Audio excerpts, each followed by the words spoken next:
Hello everyone, this is the first presentation on China Today 2022. I'm Albert Yip and welcome to this series. We are looking forward to great discussions in the coming future. First of all, let me just make a note to all the U3 members. You should have received a link to an invitation video and the link to join the WhatsApp group set up for the discussion of issues arising from all these videos. I'm going to release one video every Tuesday during the school term. Discussions starts as soon as the video is released and finishes when the next video is released. If you are a member of another U3A which is not included in this course, please ask your course coordinator to contact U3A Box Hill in Victoria, Australia. I'm sure our course coordinator will forward your contact to me so that we can make some arrangements to enable you to join in with a discussion in the WhatsApp group. For those who are not U3A members, there are 4 U3As in Melbourne, Australia involved in this course. The discussion forum is limited to the members of U3A only. But if you leave a message in the video below, I will be happy to try to answer as much as I can. For today's presentation, we are talking about China's dynamic zero COVID policy. Let's go back a little bit in history. For the timeline, the first 2 months in China is available in the YouTube link below. And I will also put the URL in the description box so that you can have a look. Basically, this is what I know about the initial response of COVID by the Chinese government. So far, what has the Chinese government done? Again, I have a 2020 China's photo album again in the available U3, available YouTube. Again, I'm going to put the links in the description box. China has a population of about 1.447 billion. Since the beginning of 2020 until the last day of 2022, yesterday, 31st of January 2022, the total infections is 106,015 people, and the number of infections per million is 73.27. The death rate is 3.2 deaths per million people, or a total of 4,636. This is how China have been doing during this pandemic. Let's look at a comparison with the infection, the number of confirmed cases against total confirmed case. Notice this is in log scale. I'm comparing China with Australia. Let's start.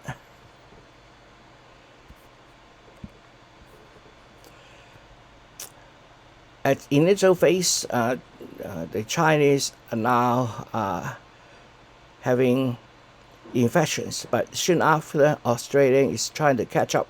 But given the size of the population, until June last year, in 2020, Australia had a total number of cases of around 700. As time progresses, China has been controlling the virus very well, so its increase in total confirmed case is almost negligible. Now we are in the late September 2020. In October 2020, Australia is doing very, very well. This is the Australia at the end of 2020. It is still managing the infections very, very well. Now we are entering into 2021, and we are starting to manage it by about mid-year. Then we started having the vaccines available, and Australia embarked on a vaccine drive. So this is the period when, for example, Melbourne here is still being locked down, and therefore we see that the Australia is managing the spread of the virus very, very well. By about July last year, there is an outbreak, so we are seeing the Australia numbers climbing up, and then pass over China. The total number of cases of infection in China in Australia is now actually larger than China. Then by about December, we now have a total vaccine level of about 90%, and boom, Australia is having a huge infections. This is the data up to 2022 January 27. We see that as a small country with a population of only 26 million people, the number of total confirmed case is many, many times over that of China.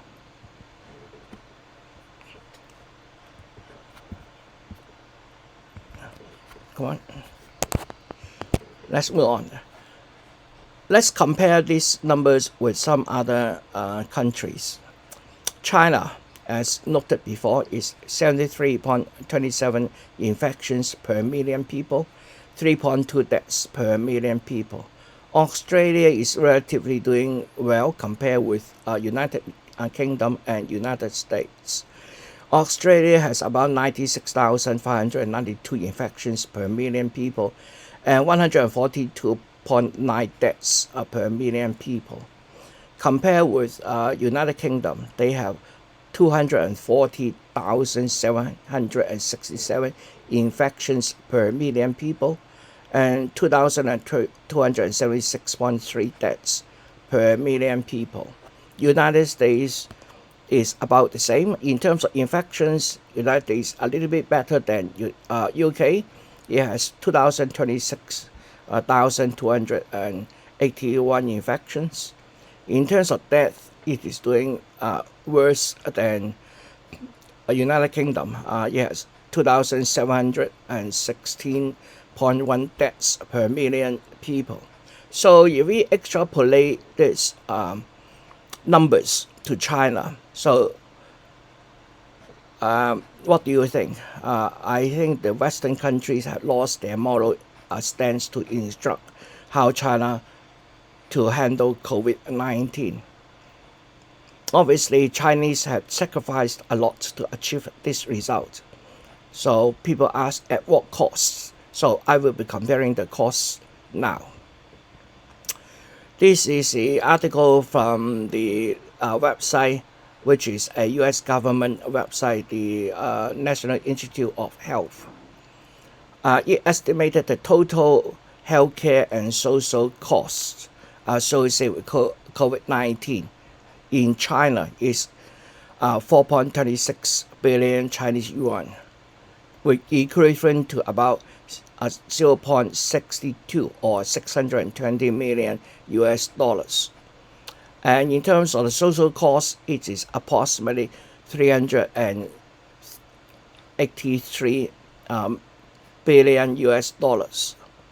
The inpatient care accounted for 44.2% of the routine healthcare costs, followed by medicines, accounting for 32.5%. Productivity loss is very difficult to estimate. it accounted for 99.8% of the social costs. So most of the social costs is due to the loss of productivity. But we remember that the Chinese only lost productivity for about 5 months. The Wuhan shutdown is opened up in early April, and it's closed down in late January. So in together, there's about a little bit over 3 months of shutdown in Wuhan, and then things will have to pick up again. So altogether, we will say China lost about 5 to 6 months of productivity. IMF warns China over the cost of COVID lockdown. So what are the costs? New York Times also focus on the zero COVID costs. BBC, the same. They are all asking China to adopt the American or United States strategy. So what if China adopts Western approach?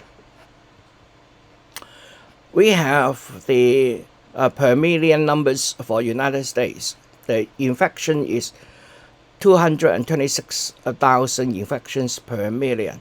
So if we multiply that to the numbers of infections in China, that would be 327 million infections. And if we multiply the death rate for the Chinese population, then we will see almost 4 million deaths if China took the US approach. What about taking the United Kingdom's approach?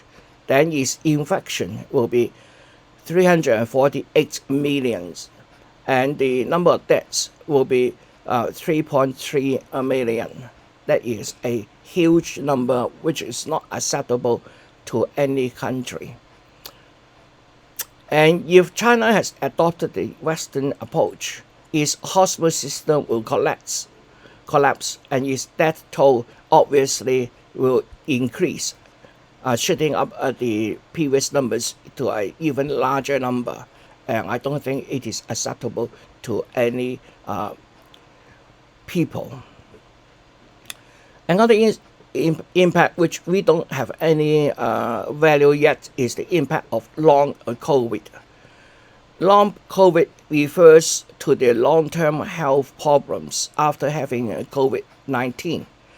Sometimes COVID-19 causes a person to feel unwell for many months after the initial illness. This is referred to as long COVID. Long COVID can last for many weeks and months, even after a person no longer has the virus. Even people who had a mild COVID-19 infections and did not need to go to hospital can still have long COVID. This information comes from the Department of Health in our federal government. Here is another article published by RACGP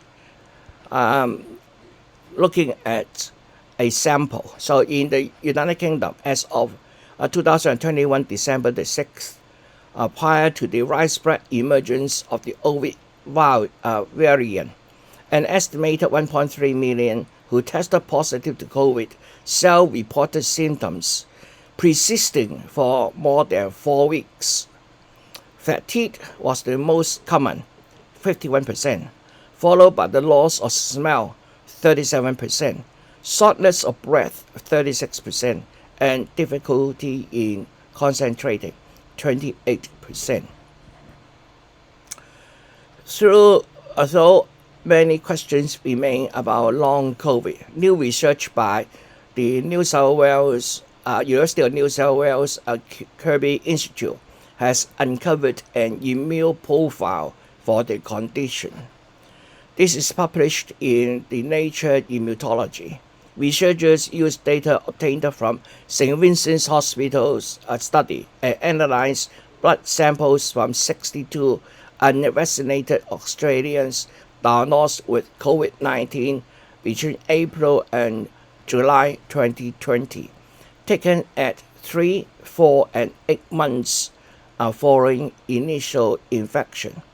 They then compare the results to control groups, including people who had never been exposed to COVID and to those who had been infected with other coronavirus, such as common cold. The team discovered a variety of immune biomarkers and found persistently elevated levels of type 1 and type 3 interferon virions. That means there are types of proteins created by cells in response to the presence of a COVID. That means although these people may not have symptoms, but their body have some immune response. The team looked for a variety of the immune biomarkers and found persistent elevated levels of type 1 and type 3 interferometers. While these proteins generally disappear after infection clears, in patients with long COVID, the findings shows sustained inflammation detected for at least 8 months following initial infection. Now, the inflammation is considered a cause to many long-term health problems, including blood clot and other cardio-related diseases and other problems. That means this sustained inflammation can have serious consequences in the futures of these people. Why people develop long COVID has yet to be confirmed, but Dr. Daly says there are 3 main hypotheses. The virus is still lingering in the body, or the virus triggers some sort of autoimmune process which persists, or a patient could have had some viral-induced tissue injury or damage, and this is a persistent post-inflammatory response as a result. Any of these long COVID isn't good for our health. There is an obvious future impact on healthcare system with so many long-term COVID patients. In fact, the Chinese appreciate the work done by the government, and their support to the central government is at an all-time high of 98%. And this number is not isn't coming from the Chinese research. It is coming from the Harvard Kennedy School, the Ash Center's research. The Chinese approach impact on the global supply chain. So let's look at what are one of the so-called impact for China's zero COVID response to this situation. Is of course the supply chain, but unfortunately the supply chain isn't caused by China. It is actually caused by the U.S. Here is a Wall Street Journal reporting on that one. For example, the ports of Los Angeles and Long Beach, which make up the nations, that means the United States, busiest container block complex, has struggled to handle record container flows for more than a year. The queue of the ships waiting to enter port has remained at about 100 vessels for almost 2 months, despite Port and Biden administration attempts to clear the backlog. Authorities said some 800 dock workers, or about 10% of the handling crews, were unavailable for COVID-related reasons at one point earlier this month. So the blocking up of this is not China, it is United States. With 100 vessels staying there for up to almost 2 weeks, or even a month, hold up a lot of container and a lot of shipment capability. Combined input volumes at the Southern California port last month slumped to the lowest level in 18 months as port terminals, truckers, and warehouses struggle to move boxes inland. Now, before the pandemic, the transit time for ships from Asia to North America is usually 2 weeks, that is 14 days. Now some voyages require more than 45 days. That means there's a whole month waiting to get to the berth in order to unload its cargoes. So the supply chain problem isn't due to a Chinese system. It is due to the American system holding up the transport ability of the containers. Another point is whether Chinese approach actually affects its economy. So let's look at some of these. Just lately, in 2020, in January 12, Biden boasted that the U.S. growth is faster than China for the first time in 20 years. Well, unfortunately, his data is wrong. The U.S. economy posted a growth of 5.7% in 2021. Yes, it is the strongest growth in nearly 4 decades. However, China's 2021 economic growth is 8.1%, which is significantly larger than the U.S. GDP growth in the same period. In China, the foreign trade actually expanded by 21.4% year on year to over $6.1 trillion in 2021. Export up 21.2%, import up 21.5%. In other words, the Chinese import and export is not only not declining, it is expanding very fast. What about foreign investment? So the country's foreign direct investment expanded 14.9% year on year to a record high of $181 billion.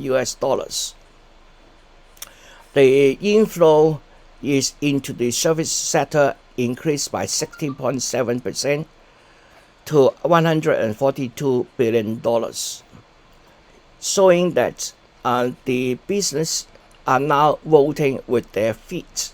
They believe China has a good opportunity for them in the next few years, so that they are investing in China, showing a strong increase in foreign direct investment. With steady economic recovery and pandemic control in 2021, China was among the fastest growing major economies. It is estimated to account for more than 80% of the world's economy and contribute some 25% to the global growth. That means 25% of the growth globally happens in China. The Chinese economy grew depending on which sector. It is declining quarters after quarter, that's sure. 80.3% in the first quarter. I remember the huge number, 18.3%, is because in 2020, China economy is basically shut down. So this is compared to a very low level. In the second quarter, some China economy is starting to rebound, and therefore 2021 the growth compared to a rebounding economy is 7.9%. By mid-year, almost all Chinese economy has resumed in 2020, and therefore the growth compared to 2020 is approaching a normal 4.9%. By the fourth quarter in 2020, Chinese economy is almost fully running, and therefore the Chinese growth returned to a normal level of 4%. There are downward pressure, obviously, because the rest of the world is not functioning properly. But still, China is able to maintain growth. Domestically, the retail sales of consumer goods, a major indicator of the consumer growth, is up 12.5%. And in particular, the online retail grew for 14.1% year on year. Resuming the production ensures supplies of daily necessities. While the U.S. saw its inflation reach a 40-year high last November, China's consumer price index grew only 0.9% year on year for the whole 2020. In terms of per capita spending growth, China grew 30.6% year on year, and specifically expanded in 37.9% on education, culture, entertainment, and 14.8% on healthcare. Obviously, this pandemic makes the Chinese spend a lot more money on healthcare. In 2021, China created 12.69 million urban jobs, exceeding the annual growth goal. The surveyed urban unemployment rate stood at 5.1%, lower than the 5.5% target. Per capita disposable income also increased by 9.1% year on year. And the imbalance, the inequality also go down a little bit. The urban to rural income ratio was 2.5, down 0.06 from a previous year. In 2021 up to November, around 50,000 old urban communities were renovated, exceeding the yearly target. Input in education and healthcare also saw improvement, expanding 11.7% and 24.5% year on year respectively. And that means the Chinese economy is doing well, both in terms of import and export, as well as its domestic market. So here's an important question. The world is now trying to open up. What will happen when the rest of the world opens up? That is a concern, and we are going to see this concern with the 2022 Beijing Olympics. Next week, I will be talking about the Beijing Olympics or Chinese New Year, because the 1st of February is actually Chinese New Year. We are now in the year of Tiger, and I wish everybody like a tiger, have strength, has vitality, and good health. This is for today. I wish to see you again in the next video. Thank you so much for watching. Our discussions will take place in WhatsApp group. Thank you.